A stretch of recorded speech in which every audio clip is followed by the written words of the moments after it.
Et salut à tous, on se retrouve aujourd'hui pour une nouvelle vidéo, un nouveau tutoriel sur Giant Editor, tout simplement pour intégrer les missions à sa map sans faire les corners à la main.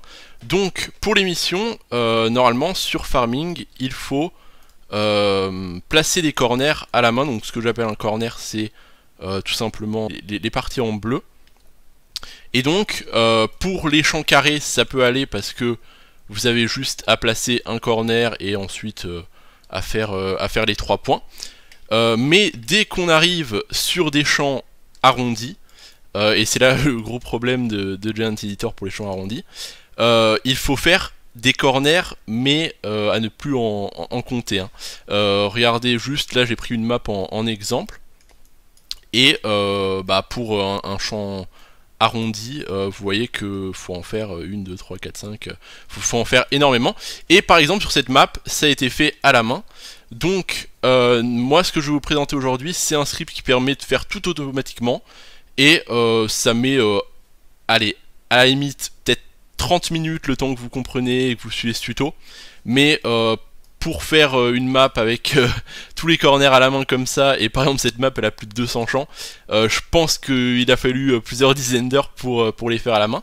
Donc c'est plutôt pas mal, et c'est très simple à faire. Donc pour le script utilisé dans ce tutoriel, il a été pris sur LS Mod Company, qui est un forum où il y a pas mal de modeurs, surtout en Allemagne. Et tout simplement, c'est un script qui permet, via les bitmaps, de faire automatiquement les corners.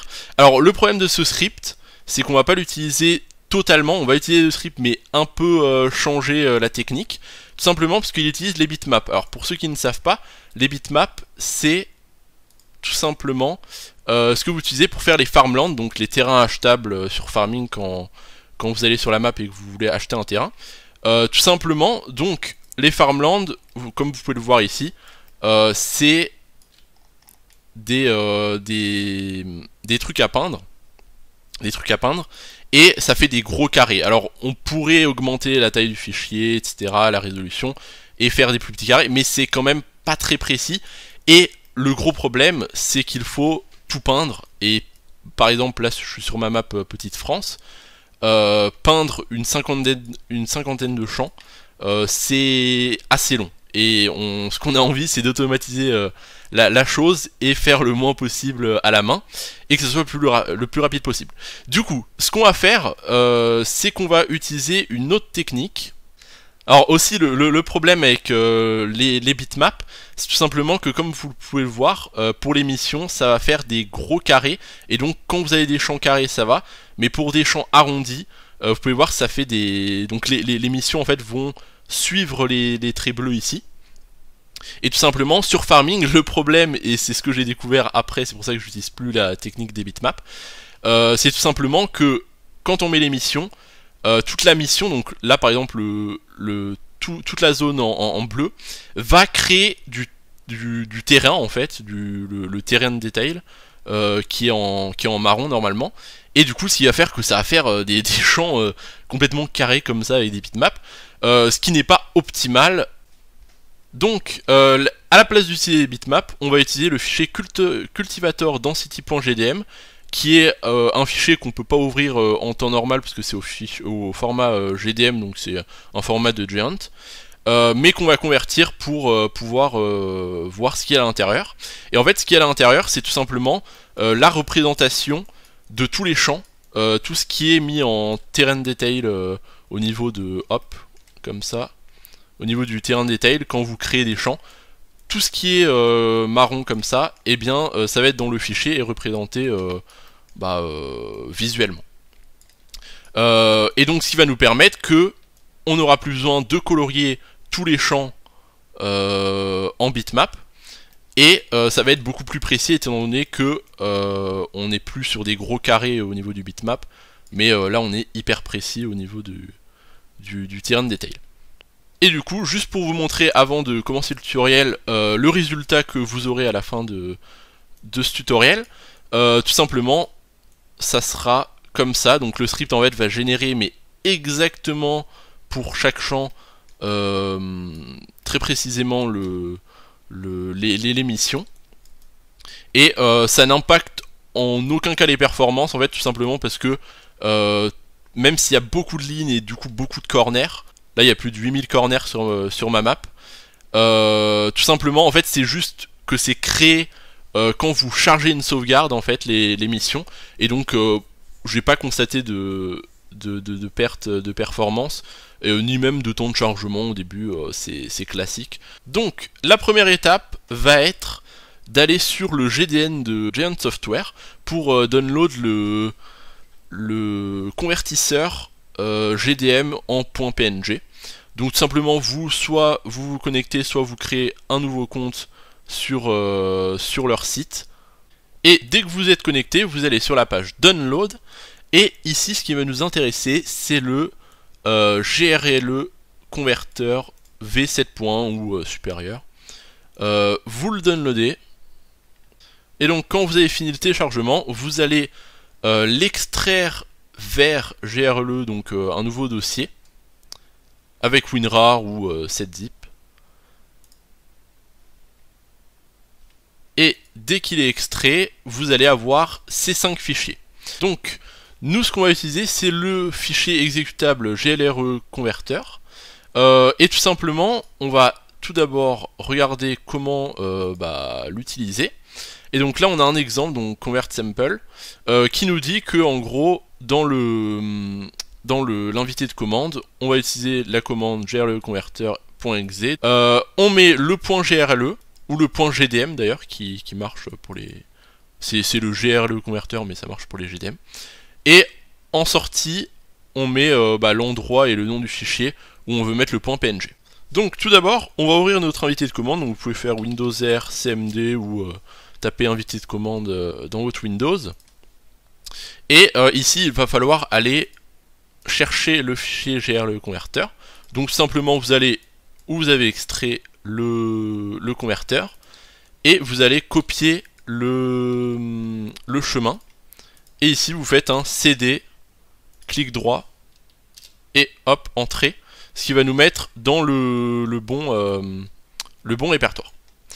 Ensuite, donc là, on va pouvoir taper grle converter.exe. Donc on va utiliser le fichier grle.converter.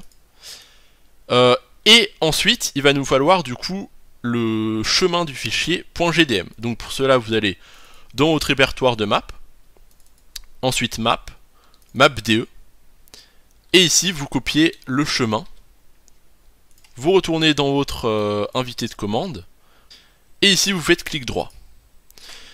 Ensuite, on va mettre un backslash, donc c'est CTRL-ALT-8 pour faire un backslash. Et ici, du coup, on va mettre notre fichier .gdm, donc vous pouvez faire clic droit, renommer, copier, et on le colle, avec clic droit toujours. Et ensuite, on va mettre le flag out, et ensuite, on va dire où est-ce qu'on veut que le fichier .png soit mis. Donc nous, on va le mettre dans le même dossier, finalement. On va le mettre dans map.de, donc hop, on recopie le chemin.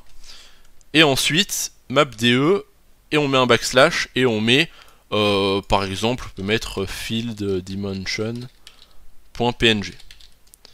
Ensuite, on fait entrer, ça va générer le fichier, et comme vous pouvez le voir, on a un fichier qui est généré. Alors, ce qui peut vous paraître bizarre, c'est que le fichier .png est très noir, et on n'arrive pas à distinguer vraiment. Alors vous pouvez peut-être, moi j'y vois sur mon écran, on voit un peu les champs ici. Tout simplement parce que le marron des champs et le noir du fond de la map fait qu'on n'y voit rien. Mais c'est ici qu'on va devoir peindre les champs, mais pas les peindre comme le bitmap où on doit vraiment peindre exactement, etc. Là on va juste utiliser pen.net et attribuer des couleurs à chaque champ pour avoir un champ par couleur en fait.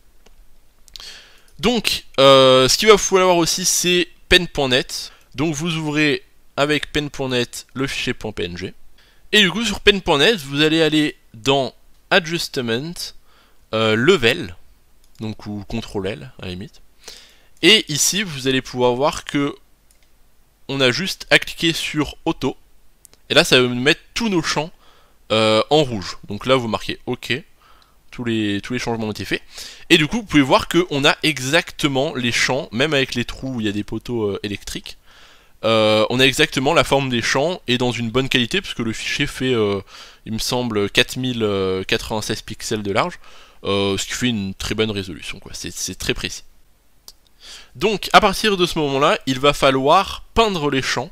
Donc ça va être très simple, on va pas peindre, ça va être beaucoup même moins long que de peindre avec le bitmap sur Giant Editor ou de faire les corners à la main. Donc vous allez utiliser l'outil Magic Pen, et en fait, en gros, ce qui va permettre de peindre les champs, et à chaque champ on va attribuer une couleur RGB, et ce qui va permettre d'avoir les champs au numéro 1, numéro 2, numéro 3, numéro 4, etc. etc.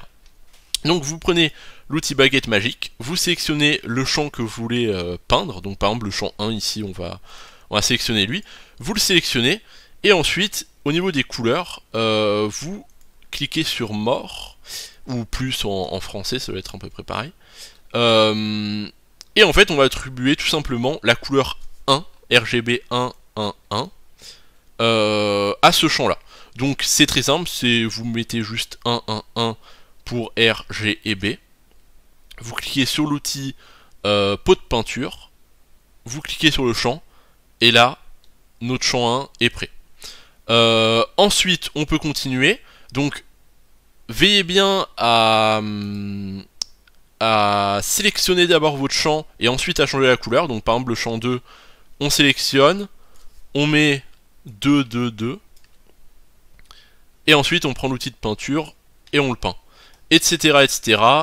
Champ numéro 3, 3, 3, 3, et vous allez voir que en fait ici les couleurs ne sont pas très... on voit pas très bien la différence, et c'est tout simplement parce que le fond est en noir en RGB 000, donc le 111 est très proche, mais si on se rapproche, vous allez voir qu'au fur et à mesure des champs, eh bien vous allez voir que la couleur se démarque quand même un peu plus, et ça devient plus grisé en fait. Si vous vous êtes trompé, imaginons que là je veuille resélectionner ce champ parce que j'ai oublié une couleur, j'ai mis 5 à la place de 3. Si vous sélectionnez comme ça va tout sélectionner, ça va faire bizarre, et c'est un bug que j'ai eu, et enfin c'est pas vraiment un bug, c'est juste fallait savoir. Tout simplement il va falloir mettre la tolérance à 0. Ça va permettre que en gros le logiciel même s'il y a une teinte qui n'est pas trop qui n'est pas trop différenciée, ça le sélectionne, et du coup là vous allez pouvoir resélectionner votre champ et par exemple changer la couleur 4, 4, 4. Hop, on met la couleur numéro 4, et là on est bon. Si vous voulez vérifier aussi au niveau de vos champs la couleur, par exemple pour mettre si vous avez mis 1, 2, 3, 4, 5 et que vous voulez vérifier qu'il manque pas le chiffre 4, par exemple le champ 4, eh bien vous allez pouvoir utiliser l'outil pipette, et vous allez sur vos champs, et on peut voir que ici c'est le champ 1, là si je clique champ 2, ici c'est le champ numéro 4, etc. etc. Ce qui va vous permettre de vérifier quand même et de pas avoir un champ numéro 5 et ensuite un saut jusqu'au champ numéro 7. Voilà, donc ça c'est la partie un peu longue, mais par exemple pour ma map, pour les 50 champs, vous mettez allez 30 minutes à tout casser, donc c'est quand même plutôt rapide. Dès que vous avez fini de placer toutes vos couleurs, vous allez tout simplement faire CTRL S, on va l'enregistrer, on laisse les paramètres par défaut, et on fait OK. Là ça va le save, et dès que c'est save, vous retournez voir votre fichier qui devrait être enregistré, et ici on peut voir que nos champs sont devenus un peu plus grisés. Voilà. Alors normalement vous ne devrez pas avoir de champ rouge étant donné que vous avez fait tous les champs de votre map. Voilà, du coup, alors pour les besoins du tutoriel, j'ai pris le fichier Field Dimension qui est déjà fini, donc vous devriez avoir un résultat à peu près comme ça. Tout dépend le nombre de champs de votre map, hein. Mais du coup vous pouvez voir que c'est un peu plus grisé au niveau des champs qui sont le numéro 30, numéro 40 ou 50. Donc dès qu'on arrive à cette étape, on va devoir ouvrir Giant Editor, donc vous ouvrez votre map. Donc pour la suite du tutoriel, il va vous falloir le script qui permet de générer automatiquement les missions. Je vous mets un lien en description, vous allez dessus, vous pouvez télécharger, donc c'est un fichier LUA qui est le langage utilisé pour Giant Editor. Et dès que vous l'avez, vous allez l'ouvrir avec n'importe quel éditeur de texte. Donc là par exemple on va utiliser Atom. Et ici, vous allez faire CTRL-A, CTRL-C pour tout copier. Et quand vous retournez dans votre Giant Editor, vous allez dans Window, Script Editor, vous faites clic droit sur User, vous créez un nouveau script, et là vous le nommez Field Dimension, ce que vous voulez, juste pour vous en rappeler, Field Dimension Script par exemple, Create, on va dans notre Field Dimension Script, et ici on enlève tout, et on fait CTRL V, ce qui va nous permettre d'avoir notre script dans le Giant Editor. Donc à partir de ce moment là, il va falloir le file name, donc le nom du fichier où on a colorié nos champs, donc le fichier PNG. Donc on a tout simplement dans notre répertoire de mapDE, et ici vous copiez le chemin et vous le collez ici. Ensuite vous rajoutez le backslash et vous mettez le nom du fichier utilisé pour notre field dimension, donc ici fielddimension.png, hop, et normalement tout est bon à partir de ce moment-là. Alors oui, petite précision également, et j'avais oublié qu'il fallait faire ça, vous allez devoir tout simplement au niveau du file name, du chemin du file name, changer les backslash en slash, sinon ça vous mettra une erreur dans la console en bas. Donc on remplace à chaque fois les backslash par des slash, et on fait CTRL S pour save le script. Ici, il y a quelques petits réglages à faire, mais que vous ne devriez pas toucher. En fait, tout simplement, si vous utilisez une map x4 par exemple, ou plus grande que la map finalement voilà, classique hein, qui est utilisée par les mappeurs, il va falloir modifier les réglages et faire plusieurs tests. Mais normalement, tout devrait être bon si vous n'utilisez pas une map x4, et bon en général les maps x4 c'est pour les maps américaines, donc tous les réglages devraient être bons, et sinon vous avez un peu d'aide ici pour savoir quel réglage il faut utiliser. Vous avez juste à modifier les variables et à tester pour voir si ça marche bien ou si faut régler un tout petit peu mieux. Donc à ce niveau là tout est bon, on a tout configuré et on peut fermer le script editor de farming. Et maintenant il va nous falloir créer un nouveau transform group. Donc vous allez dans create transform group, si ce n'est pas déjà fait, parce que normalement vous l'avez déjà fait, pour créer le transform group des fields, donc ce qui va nous permettre de mettre nos fields à l'intérieur. Donc vous le renommez dans la fenêtre attribute, si vous ne l'avez pas, vous cliquez sur window attribute, vous le renommez en field, hop, vous faites entrée, et ici au niveau du user attribute, on va recréer un nouveau script de callback onCreate, ce qui va nous permettre d'exécuter un script dès que la partie est créée. Donc add, et ici on marque au niveau du callback onCreate field util.onCreate. Alors faites bien attention aux majuscules, tout est en majuscule jusqu'au onCreate. Et vous faites entrer. Donc ça devrait être déjà fait si vous utilisez la technique des corners, mais au moins maintenant c'est fait. Et ensuite il ne nous reste plus qu'à aller dans Script Editor, donc Windows Script Editor, vous retournez sur votre script ici, et donc maintenant si vous avez bien sélectionné le transform group field et que vous cliquez sur execute, vous allez voir que ça va mettre 2-3 secondes, là par exemple pour 50 champs, voilà, ça m'a mis 3 secondes. Et vous allez voir que votre transform group field va être mis à jour, et vous aurez tous vos fields créés automatiquement avec les field dimension, également le field map indicator pour le numéro du champ, et tous les corners. Alors vous pouvez le voir ici, moi j'avais mis un script pour compter tous les corners. Il y en a plus de 8000 par exemple pour cette map, donc ça on peut fermer maintenant. Il y en a plus de 8000, mais voilà, apparemment ça ne pose pas de problème de performance, donc c'est plutôt pas mal. Si vous voulez voir vos corners, vous allez tout simplement retourner dans votre transform mode field, vous le sélectionnez, vous allez dans script, fs19, map et toggle render field area, et ensuite on aura tous nos champs, comme je vous l'ai montré au début de ce tutoriel. Donc ça peut un peu ramer, ça peut un peu être lent, comme actuellement, là je suis pas à 60 fps, tout simplement parce que bah il y a 8000 corners, donc forcément sur Giant Editor il supporte pas trop ça. Et donc comme vous pouvez le voir, on a exactement tous nos corners qui sont hyper bien placés et hyper précis.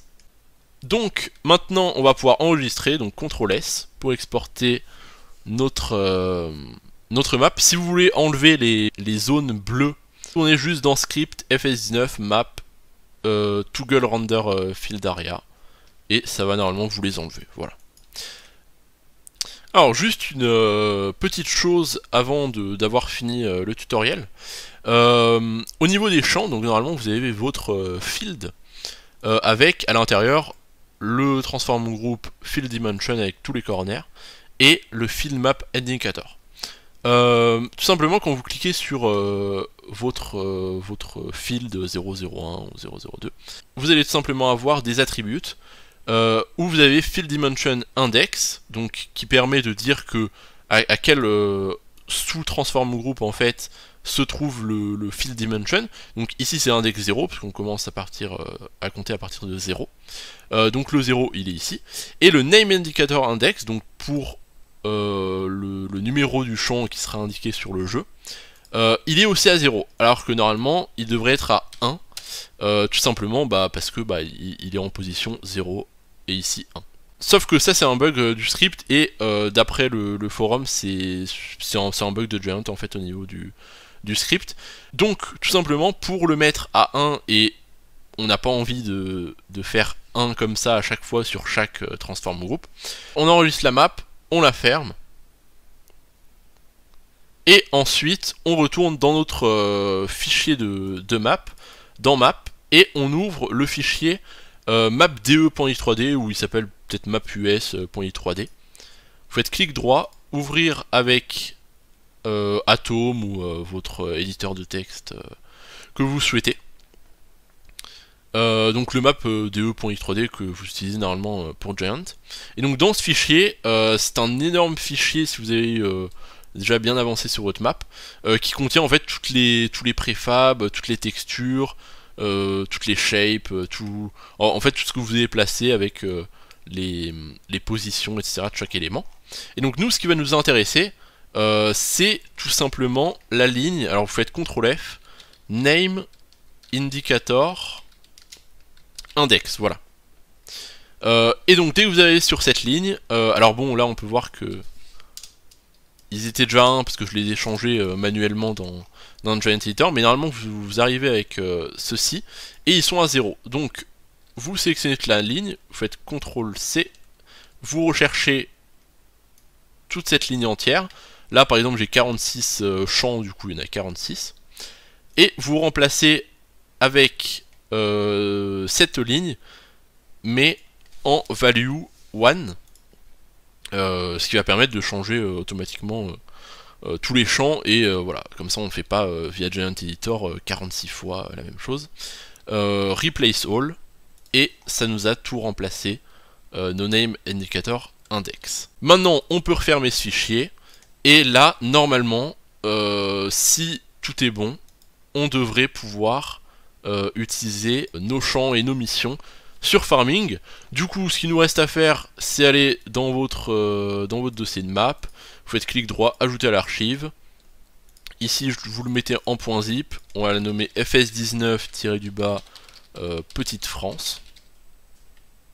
Vous le zippez, ça va mettre un peu de temps, tout dépend de votre map. Donc ici on a notre fichier qui est fini de compresser. Vous faites CTRL-C, vous allez dans votre répertoire de mode et vous le collez. Mode, moi je vais enlever ma précédente version et on peut le coller.